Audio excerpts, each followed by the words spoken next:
Welcome to Streaming Into the Void, where we discuss the streaming news for the week ending July 12th, 2026. I'm Kim Hollis, digital marketing expert who never checks her GChat. Well, if I'm offline, I'm not checking it, but this is funny because there's a message that's been sitting there for David for a little while that I think he just checked. You like 6 messages and you didn't reply to any of them. What's going on? With me is Tim Bridey, content creator and gamer and failed superhero, now reduced to answering the phone. Well, at least there's health insurance. Also, David Mumpower, author of Disney Demystified and streaming media analyst, who is proud to say that he and Kim are 100% healthy again. Hallelujah. Yeah, my voice is still cracking a little bit, and you will notice on the podcast, I apologize for that, but our 6 weeks of illness is over, and we are no longer a cacophony of coughing. God bless America. And the podcast is produced and edited by Raul Buriel, who had one job. Oh, yeah. I'm sorry. I was distracted. I needed to go to a wedding. It's not who you think. You don't know them. He's a football player and she's a singer. But yeah, I definitely screwed up the podcast upload last week as I somehow uploaded the previous week's episode to the RSS feed and the Patreon didn't get uploaded at all. Oopsie. After 7 years, I was bound to screw up. Everything was fixed by Monday and I am sorry. I will try to be more careful in the future. And he's not joking, folks. This is the season finale for season 6. This week, after 3 weeks of sheer chaos, the streaming industry seemed to settle, or so we thought. Now, we're worried about an existential crisis based on some seemingly unconnected recent events. David, why did you just break out in a flop sweat? Oh, boy. All right. There are several unconnected stories that may paint a shocking picture about the future of streaming. It's not good news when you look at the totality of it if we're reading between the lines correctly, which maybe, hopefully, we're not. First, we already talked about Fox making a stealth offer to snag Roku at a price they didn't think anyone would try and outbid on. Presumably, the goal here is for Fox to acquire the Roku streaming service that is free. Hold that thought. Next, Comcast gave up the ghost with NBC Universal, as we discussed in last week's podcast, presuming you heard it since Raul had one job and you know the deal there. Then Netflix absorbed some bad press over its second season trends, which we haven't harped on yet, but that's probably going to be something we discuss over the next few weeks because we've kind of been mentioning it in Nielsen streaming ratings for a while, as Tim points out. For whatever reason, these huge hit first seasons on Netflix dropped 30 to 70% in season 2. So there seems to be a problem with the algorithm in reminding people, hey, you liked this last time. That's worrisome. Later, reports indicated that Disney Plus is seriously considering a free tier for the service. And the reason why makes perfect sense because Josh D'Amaro wants this one Disney thing. And for the one Disney strategy to work, he needs all the people watching the Disney Plus app. And right now, we seem to have stagnated on subscription numbers with pretty much all the streaming services. So if they've got all they're going to get and it's not enough, they're having to look for new ways to get eyeballs on the product. What does all this mean in combination? Well, Wall Street and people strategizing for streaming services may have independently reached the same conclusion, which is terrifying. It's one we mentioned idly a couple of weeks ago with Roku. YouTube has raised an entire generation of now consumers who don't pay for content. They're perfectly fine with commercials as the cost of doing business, though. They won't pay for a streaming subscription, but if you load them up with 3 minutes of ads every 10 minutes, they're fine with that.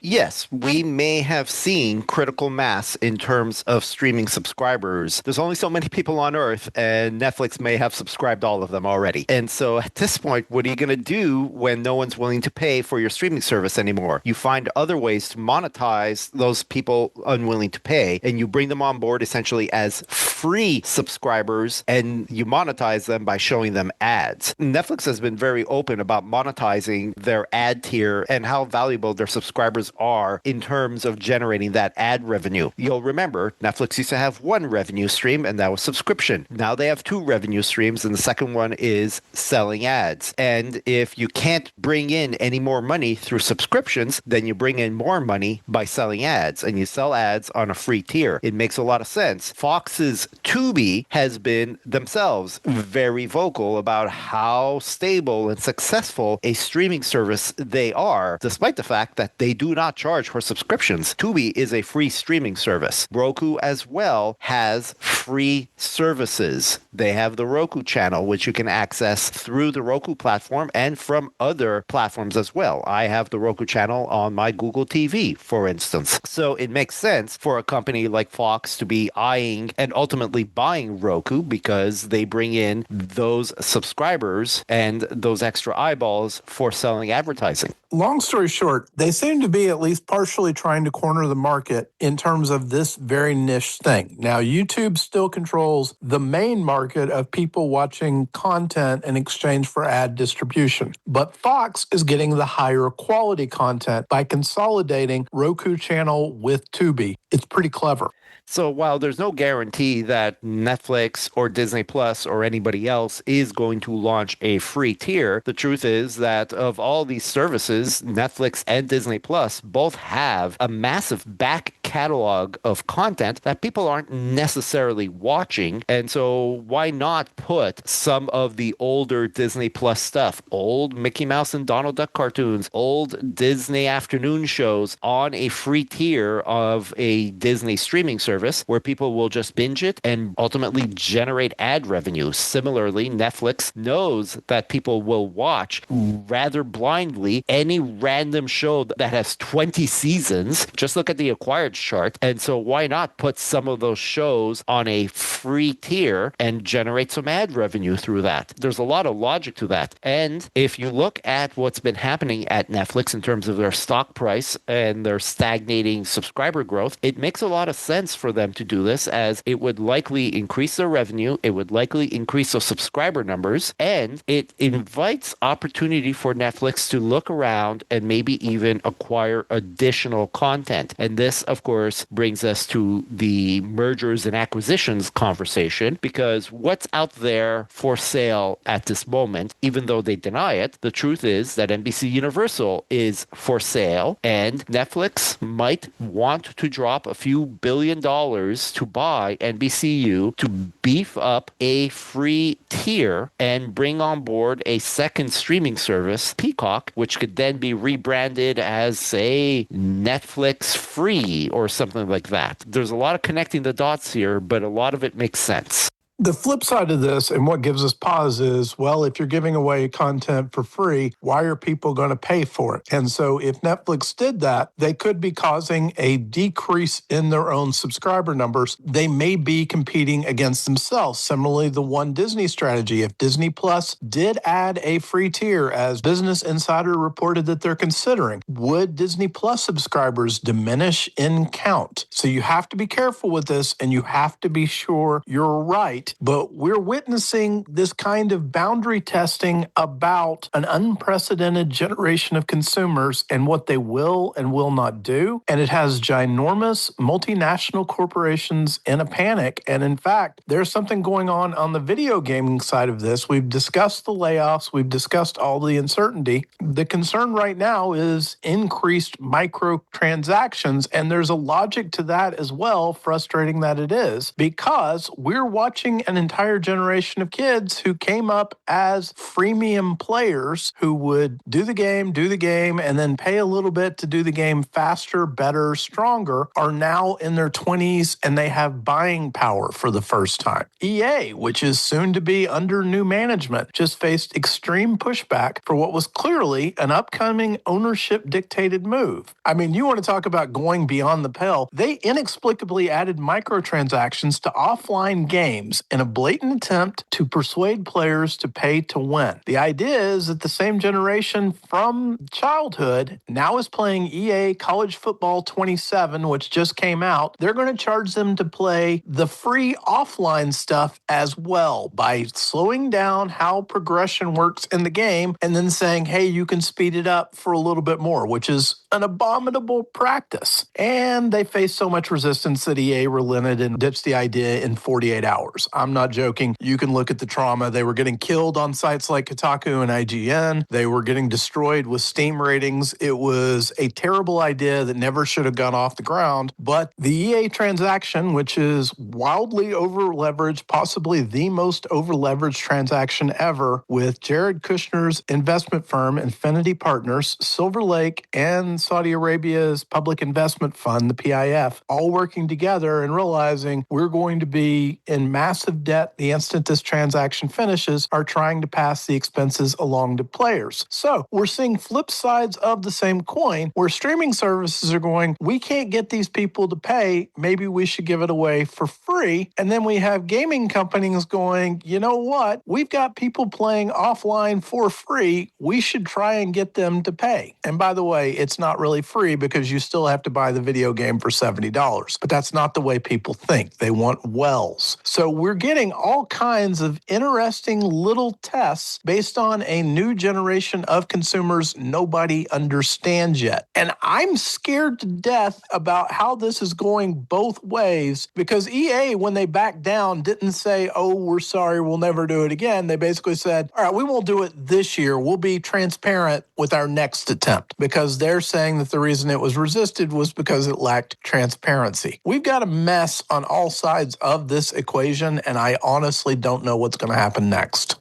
I'd actually challenge the assertion that people are comfortable with ads because they are becoming more and more intrusive. Like on YouTube, every 10 minutes, I get like a 3-minute ad that I can't skip. That actually is frustrating people. And I've seen debates online saying, oh, just pay for YouTube Premium. It's one of the few things that's still worth it. And then there's a contingent that goes, I'm not paying for anything no matter what. And they'll find like a way to download a browser or a browser extension that eliminates ads. That is an ever increasing contingent of people that they don't want to pay for anything and they hate advertising. And that is unfortunately the generation that is about to become the majority of consumers, as you hinted, David. This is a separate discussion from streaming. I don't want to belabor this point, but I just think it's worth mentioning that it's a certain possibility down the line. Yeah, we're in uncharted territory here. And anybody who says they know what's going to happen next is lying because this is an X factor like we really haven't seen since the 1980s. And I'm not joking about that. As David has pointed out, if you start giving Netflix away for free, would that not siphon away perhaps paid subscribers? Of course, the point is that if you're on arguably what would be the free tier, you're not necessarily getting the new content. But what that does is it gives Netflix a better understanding of what people are interested in. It is an opportunity for Netflix to see, oh, people are watching old seasons of this show. Maybe a show that we license from somebody else. Maybe it's a show that we haven't done a new season of in several years. Maybe that's an opportunity for us to now look at maybe doing a new season. Netflix is looking for understanding for what people want to watch. A free tier of Netflix would arguably give them that kind of demographic information, but it is not the only place that right now the studios are looking for information as to what people want to watch. So in the search for more data, because that's all these companies seem to want, news came out this week that Letterboxd, a ostensibly social media site where you basically say, hey, here's the movies I've watched, and you can basically build, here's my library of things I've watched, and I rated them and I reviewed them. And it is apparently wildly popular. I don't use it. It apparently has 30 million users. It has now piqued the interest of multiple companies as they've apparently put themselves up for sale. And some of those companies include Netflix and Sony and Paramount. Why would they possibly want that data? Letterboxd, which was privately held, announced back in May that they were putting themselves up for sale. When something like that gets revealed, you expect that some company like BuzzFeed or something will buy Letterboxd. Instead, it's the studios that are circling. And so you have to ask, as Tim has, why would studios want to buy a company like Letterboxd? And I think that feeds into this question of just what is it that people like? What is it that people want to watch? Now, Netflix has this highly regarded algorithm that has been spoken about since the days of DVD rentals. And I think the algorithm is still strong. We just need to look at the ratings to understand that once someone starts watching something on Netflix, they do not stop watching something on Netflix. But there is the question of discovery. And Netflix may be struggling right now to understand understand what new shows, what new movies people want to watch. And a platform like Letterboxd might be able to feed that information, and companies would probably also be very interested in getting their hands on that kind of data.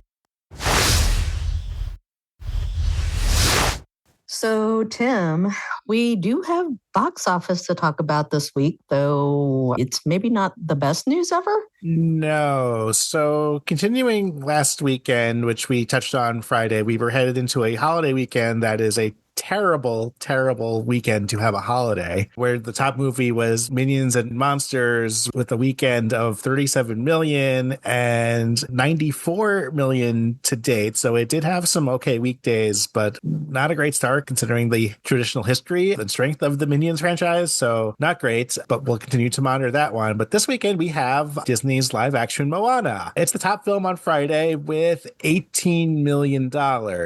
David, what did this cost to make? $250 million. Okay, let me just check something here. Oh no, that's not good. Would you like to talk about Toy Story 5? Yeah, between Mandalorian and Grogu and Moana, Disney's quarterly earnings report is going to be like, hey, Toy Story 5 did awesome. I mean, we're talking about a low to mid 40s opening weekend. Oh, the last estimate I saw was around 44 million. We can go back a couple of years. We could talk about the podcast. When they announced Moana 2, I was like, that is absolutely brilliant. Yes. And then we had the conversation of, but they're also planning live action Moana. And if they're going to do that, they need to space those out. And I went, but the problem is The Rock's not getting any younger. So if you're going to use him, you can't. And the production was a disaster. There's a pretty famous story out there about the AI issues. What they tried to do was they tried to use one of The Rock's cousins, I believe it was, as the body, and then use his face in AI for the top. And it apparently was not just Uncanny Valley. It was basically you kill it in World of Warcraft. It was that ugly and unsettling. So they had to throw it out and start from scratch. So now The Rock's got hair again, and he tried to do his scenes. It didn't go well. None of it went well. They tried things. It was an idea in theory that was worth an attempt, but the execution of it was a disaster as demonstrated by the reviews. They're heinous, aren't they, Tim? Yeah, they're not great. And also, you need to give people time to miss you. I was like, oh, Moana 2 was only 2 years ago. And then David reminded me, like, no, you're just seeing 2024. It was in November. So it's been like only like a year and a half. That is not enough time between these movies for people to actually care when they can just throw Moana or even Moana 2 on Disney Plus. They don't want to see the live action Moana. Lilo and Stitch worked because it had been 20 years. The interesting thing about it is the movie actually got an A- cinema score, which means the people who love Moana and went to see the live action remake of Moana are happy with it. But the numbers thus far are right in line with Snow White. So it is that bad. Yeah. 33% fresh at Rotten Tomatoes, by the way. Yeah, not a good time. A month or two ago, the tracking seemed off the charts, but unfortunately, tracking is just, hey, have you heard of this? Not, I will go see this in the theater. Right. So the tracking was double what the result's going to be. And the other thing, just to drive this point home, I wrote about Moana yesterday. It was at 37% on Rotten Tomatoes. So it's dropped 4 points in 24 hours. This is grim all the way around. Yeah, this is just something nobody wanted, or if they did want it, it should have been, 10 years from now. But I feel like The Rock kind of wanted this to exist. All right, Tim, why don't you go ahead and take us into the ratings? We have the Nielsen streaming ratings for Monday, June 8th through Sunday, June 14th, 2026. And your top show, original program, To the Surprise of Nobody, Love Island USA, 1.8 billion minutes for its 259 episodes. It adds episodes daily, so you've got people who are checking in daily. You've got people who are probably just waiting like, I'll catch up on the weekend and binge all those episodes. Yeah, there's episodes every day, folks, for a month. It works. I don't understand what it is about this one, but Peacock has found this formula that they probably wish they could bottle up and sell to make more money. I'm out of things to say about this show already, and we're only in week 2 or so of its month-long reign of terror. Returning in second, Sweet Magnolias, not Steel Magnolias, as I constantly have to remind myself. 806 million minutes viewed for 50 episodes. The 5th season of this show premiered on June 11th. Not a surprise. We see it every time. It actually has been a while. It was February 2025 was season 4. 4. Despite all the claims of drop-offs from season 1 to season 2, if you get beyond season 2, apparently you're good because your audience will stick with you. Dutton Ranch from Paramount Plus does up to 6 episodes, 746 million minutes so far. Still a few more to go in its first season. The latest of the Yellowstone franchise, it's a 9-episode season. The final comes on July 3rd, so a few more weeks of impressive ratings for this show. New in 4th, Teach You a Lesson, 611 million minutes, 10 episodes from Netflix. This is a South Korean series. There were quite a few things that I had to go back and check that we talked about. And yeah, we talked about everything on the charts this week. Well, asterisk, almost everything. Yeah, we usually mention these South Korea shows. You never know which ones are going to catch on, which ones will not. This one kind of did after dropping its 10 episodes on June 5th. So it is the full week. We did not see it last week, but that's still pretty impressive when these things are able to break out. The 4 seasons from Netflix, 2 seasons, 16 episodes, 455 million minutes. And The Burrows, 444 million minutes for 8 episodes. Of course, we've dragged out the discussion on that one of how it was swiftly canceled by Netflix. Outlast the Jungle, 441 million minutes for 6 episodes for the latest survival series from Netflix. Spider Noir from Prime Video is an 8th, 410 million minutes. So still waiting to see if this one will get another season. The ratings aren't holding up as well as I would have expected. All right, in 9th. So I did say, well, we talked about everything on the charts this week. Well, this is the one thing that we didn't. Shrill. 388 million minutes for 22 episodes, credited to Hulu and Netflix. This is a show that aired for 3 seasons on Hulu from 2019 to 2021. Hey, but guess what? It was picked up by Netflix. It is, quote, an original. This was a series starring A.D. Bryant. We wrap up originals with Off Campus, 8 episodes, 356 million minutes after spending quite some time on this chart. We're definitely going to see that one again in the future.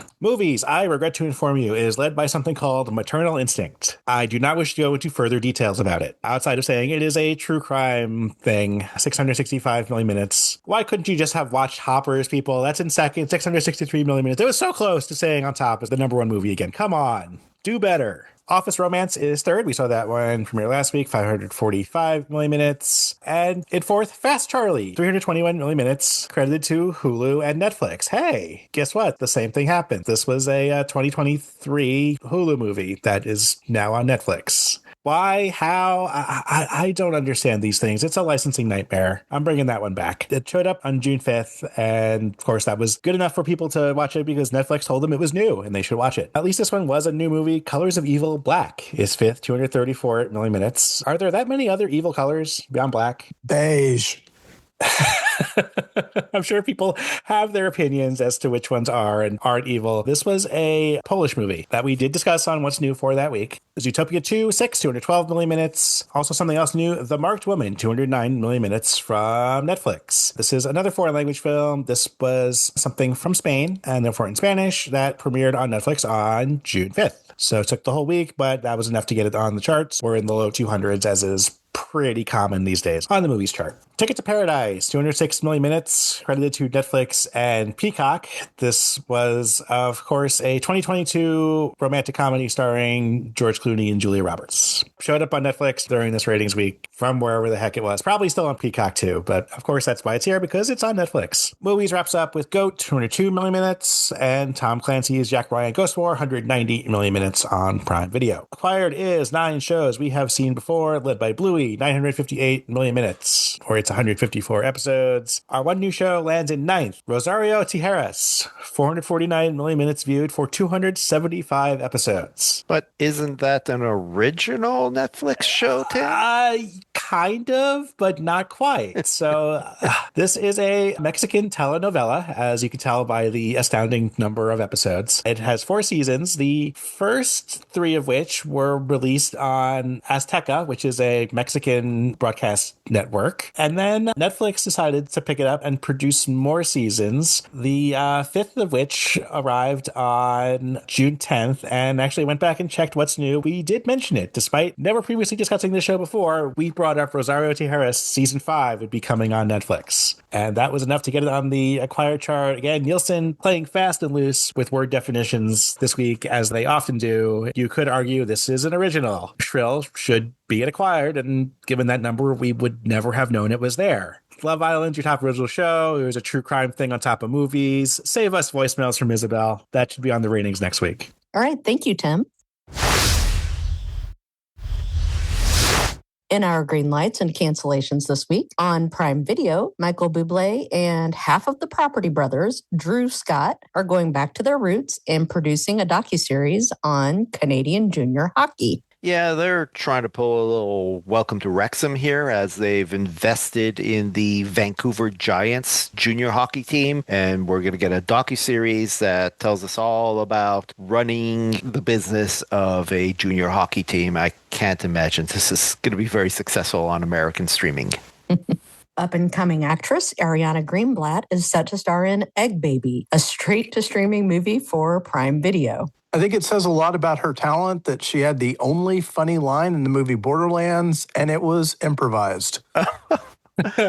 Well, now I remember her in that movie. Yes. Yeah, Prime Video is starting to skew younger with their content, pivoting away from their dad TV with guns and explosions and expensive licenses like Rings of Power. They recently hosted Obsessed Fest in May, an event squarely aimed at fans of their young adult content, which is clearly sourcing material from virally successful young adult books. This movie, which is skipping theatrical release, is aimed squarely at that demographic. Although I'd say with the success of Obsession and Backrooms, they may change their minds about not giving this movie a theatrical release. Speaking of Obsessed Fest, Amazon wasted no time announcing a second season for Every Year After, using the fan event as an opportunity to announce the show's renewal. Yeah, this is entirely outside of our wheelhouse. If you look at all the actors and creators that appeared at Obsessed Fest, I'd be shocked if we recognized a single one of them. But it was very big in certain circles, and they made announcements. And one of them was the fact that Every Year After had been renewed for season 2. And I'm sure people there got very excited about that. Stanley Tucci, evidently having eaten everything in Italy, has now set his sights on Britain, as Nat Geo has picked up his series Tucci in Great Britain. Yeah, Britain isn't very well known for their cuisine. I wonder if this lasts more than one episode. Bread pudding. Dylan O'Brien, Rachel McAdams' co-star in Send Help, is set to headline the pilot Lex for Hulu. I have no idea what that is, but it has to be better than Send Help. It's a great pitch. It's evidently presented as a comedy. He plays a disgraced reality star who accidentally captures a murder on film while recording a cameo video, and I guess hijinks ensue. That's actually a really good idea for a script. I mean, it's silly, but it could work, unlike Send Help, which I'd like to point out came out this year and was already $5 on Vudu the other day. David and I really don't agree on some of these horror/thriller type things. On Paramount Plus, Tom Hardy has smoothed things over with his co-stars and producers, paving the way for his UK crime drama Mobland to be renewed for a third season. Meanwhile, in a surprise to no one, the Taylor Sheridan Yellowstone spinoff, Dutton Ranch, has been renewed for a second season. That is going to make my octogenarian mother so happy. She's a nonagenarian, actually. You are correct. Yeah. Netflix is hoping they've found their next franchise, as Morgan Spector is in negotiations to play Robert Langdon in an adaptation of Dan Brown's The Secret of Secrets. Yeah, Tom Hanks and Ron Howard had a pretty good thing going with these Robert Langdon movies, although mind you, none of them were ever well reviewed. They seem to have done pretty well for themselves, but now they seem to be rebooting the whole thing as a series on Netflix. And if this first one, The Secret of Secrets, works well on Netflix, I wouldn't be surprised if they then carried on with all the other books like The Da Vinci Code and Angels and Demons and the rest. This is where I remind you that this has been done and recently, and it didn't work at all. Can you name the streaming service that aired a Dan Brown series recently? No. Your silence is telling. In 2021, Peacock aired The Lost Symbol. Oh my, yeah, that's right. Oh wow. A bidding war for the rights to a Sesame Street movie has been won by Netflix. Everyone knows that you should never get involved in a land war in Asia. Slightly less known is the fact that you should never get into a bidding war against Netflix. You'll recall that Netflix last year rescued episodes of Sesame Street from a fate worse than death on HBO Max. And while Warner Brothers and Universal both made bids for the Sesame Street movie, Netflix ultimately won out. The Irish period thriller Bad Bridget is coming to Netflix with an impressive cast including Colin Farrell, Steve Coogan, Charlie Heaton, and Domhnall Gleeson, joining Amelia Jones and Alison Oliver. It's a little telling that despite the fact that the leads of this series are women, we're hearing a lot more about the male characters. Oh, yeah. Nonetheless, it's an interesting premise. 19th century Irish immigrants who come to New York and then do crime. It's Gangs of New York all over again. Finally, Stranger Things stars David Harbour and Millie Bobby Brown appear to have ironed out their differences, as they'll both be starring in Spy in the Blood on Netflix. If you know anything about the reported backstage tension on the final 2 seasons of Stranger Things, this is a shock. Whether those rumors were overstated or not, I'm still quite surprised. As always, we close it out with what's been keeping us busy over the last week. Hey, Kim, since we were such hard workers for our paying jobs this week, we earned a rare couple of nights to enjoy ourselves. And what did we watch and love mightily? This is not the first time we've watched this, obviously, but we watched several episodes of Game Changers from the Dropout streaming service. Let me tell you, I don't even remember what we paid for an annual subscription to Dropout, but it was worth it. Totally worth it. So much. This show is bizarre in the best possible way. The central conceit is that the concept of the show changes every episode, which sounds impossible, and yet they keep pulling it off. We watched an episode where they waited until they had gotten everyone drunk, and then they had the episode where they asked them to do a bunch of things they couldn't do. And I don't want to spoil anything. There was one sober person who was trying to disrupt everyone else, which I guess is like the show Traitors. I've never watched it, but apparently it's a similar concept. And then they had another one where the people ran to become president of Dropout and stood on a podium and made their speeches and answered questions, trying to win the votes of the viewer audience. There was also an episode where they would spin a wheel and then they would get assigned things, and those things then got passed around. Things like you have to speak in a transatlantic accent, or every time you speak, you have to say the full name of a celebrity. We were just belly laughing for 2 straight nights. Yes, we just laughed a ton, and we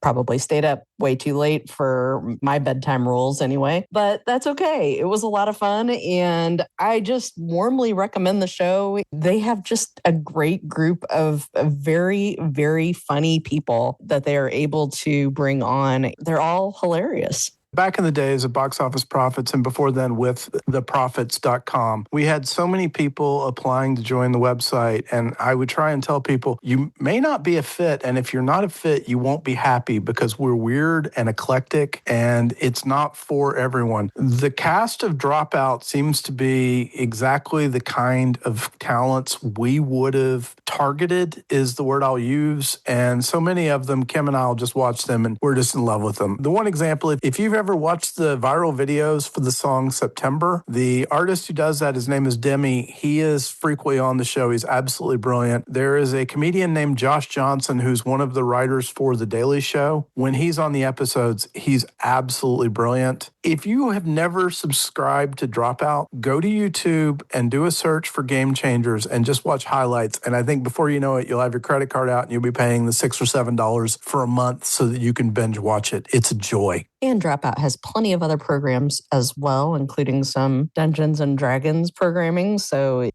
there's everything there for people to enjoy. Brendan Lee Mulligan is someone who should be significantly more famous. Agree. Raul, what's been keeping you busy? I had the opportunity to watch Ready or Not 2, Here I Come, on Hulu this week. I watched the original Ready or Not in theaters way back in 2019. Now, I'll tell you honestly, that probably had something to do with MoviePass and the fact that I was watching as many movies as I could in theaters at the time. But despite the fact that I am not a fan of horror movies and slasher movies, I loved the original Ready or Not. And in fact, I mentioned it just a few weeks ago when I watched it with my kids at home. So when Ready or Not 2 came to streaming, I was there immediately to watch it. And I'm telling you, man, it's been 7 years since the original, and this movie did not skip a beat. In fact, the movie picks up immediately from the end of the first one. They literally rehash the ending scene of the first one and carry on from there. And the whole thing takes place within, I'd say, days of the original movie. And you wouldn't realize it given that our lead returns, that is Samara Weaving, and she looks just as stunning as she did 7 years ago. This time she is joined by Catherine Newton, a up-and-coming actress that we might recognize as the daughter Cassie in the Ant-Man franchise. She plays the sister to our lead, Grace. So her sister is Faith. Grace and Faith. But the supporting cast in this is spectacular. From Elijah Wood to Sarah Michelle Gellar, David Cronenberg has a nice little cameo. I've always been a fan of Nestor Carbonell, and I'm sorry that he has never been as much of a star as, frankly, he should be, but he's in this one as well. And my daughter recognized one of the actors as, hey, it's that guy from The Pit. And it wasn't Noah Wiley, so I had to look it up. It's Sean Hattersley, who in fact has a lead in this movie as the top villain. The premise remains that Grace is being hunted by a whole bunch of wealthy and stuck-up people who are trying to kill her, and instead of just being the damsel in distress, she fights back. It is gruesome at times, but it is also hilarious. That is, I think, why I like these movies. They're very funny. I love the fact that we have a strong female lead here. In fact, we have two strong female leads. Three, if you want to count Sarah Michelle Gellar, who is also a villainous lead in this movie. It is just a delightful movie with numerous gruesome scenes of people getting killed in terrible, awful ways. Ready or Not To was just great. After having seen Supergirl in theaters and seeing how bad filmmaking and ultimately bad writing leads to what could have been a good movie with a strong female lead getting just mangled in Hollywood, this is a movie that was done right. There are nitpicky scenes. There's a lot of rules in this movie. Oh, you can kill this person, but you can only kill them that way. And so there's a lot of questionable decision making at times, but none of it ultimately seems to matter. It's just a fun romp from start to finish. I really enjoyed Ready or Not To on Hulu, and I strongly recommend both these movies to anyone who is looking for a fun evening at home. We've talked about it before, and we will completely co-sign on that. It's a great, fun movie. I've probably watched it 5 or 10 times at this point. Thoroughly enjoyable. Tim, what's been keeping you busy? So, as a birthday present from David and Kim, thank you very much, I received and played a game on my Steam wishlist, though I actually hesitate to call it a game. It is called Dispatch, and you are Robert Robertson, aka Mecha Man, doing superhero stuff via your powered armor suit. When it is destroyed beyond repair by your arch nemesis, you consider throwing in the towel when it comes to the superhero business, but are approached by an organization called the Superhero Dispatch Network. They offer to use their resources to attempt to repair the suit if you work for them as a dispatcher. The gameplay is mainly a desk job. You're assigned a ragtag group of heroes, all of whom are reformed villains as part of an SDN pilot program, and when distress calls come in, you need to send the right hero or heroes to the location in order to save that particular day. Each hero has their own stats and special abilities, and successful calls will award them experience to increase their stats further. There's also some quick time events and cutscenes which can be turned off, and a hacking minigame. This gameplay is completely besides the point of Dispatch. This is essentially an interactive superheroes in the workplace television show. It is fully animated and voice acted, and there is a lot of A-list voice talent involved, including some familiar to Critical Role fans. The interaction from these scenes comes from various choices that must be made during the course of the game, from various dialogue responses and actions, from the jokey to the serious to the flirty, to a couple major decisions in the story, as at one point you're asked to cut a team member who will not respond well, and you also get to decide if you want to pursue an office romance. The animation is stellar, and as expected, the voice acting is top-notch. I haven't discussed the writing yet, which is downright outstanding and exceptionally funny in multiple moments. It shouldn't be that much a surprise. While this is the first game from developer Ad Hoc Studio, Studios. They're mostly made of former Telltale game devs, so they're no stranger to needing strong writing in their games if you're familiar with their history. Further driving home the interactive show point, Dispatch is structured into 8 episodes, which released over the span of a month when the game dropped last year. The whole thing can be finished in 8 hours, and the only reason to replay it is to see how making different choices affects the outcome. There's basically 2 major paths, at least as far as I can tell from like the achievements, so not a whole lot of replayability, but still worth at least one full playthrough. It is still hard to call this a game, but it is, and while the hours of entertainment relative to its price, which is $30 normally, it was $24 during the sale, is low compared to dozens of other games, it is experience well worth checking out, especially if they consider a season 2. Some sicko has actually put up an entire playthrough of the cinematics on YouTube if you've got like 6 hours to kill, so you can watch the whole thing there if you want. But either way, yeah, this was a phenomenal experience that you need to check out in some way. I can't believe how great the animation is. Yes. Like, this could be a movie, joke. Right. This could have been a show. I didn't look into who did the animation, but yeah, this could easily have just been a television show. There have been superhero television shows that weren't this engaging, and I'm just saying that from having watched an hour of the YouTube video of the playthrough. All right. Thank you, Tim. And thank you for listening to Streaming Into the Void. Please consider subscribing wherever you listen to podcasts. And we welcome your feedback. Remember that we're on social media at Streaming Void and online at streamingvoid.com. If you like what you're hearing, please consider becoming a supporter on Patreon at patreon.com/streamingvoid. Be sure to watch for us again next week.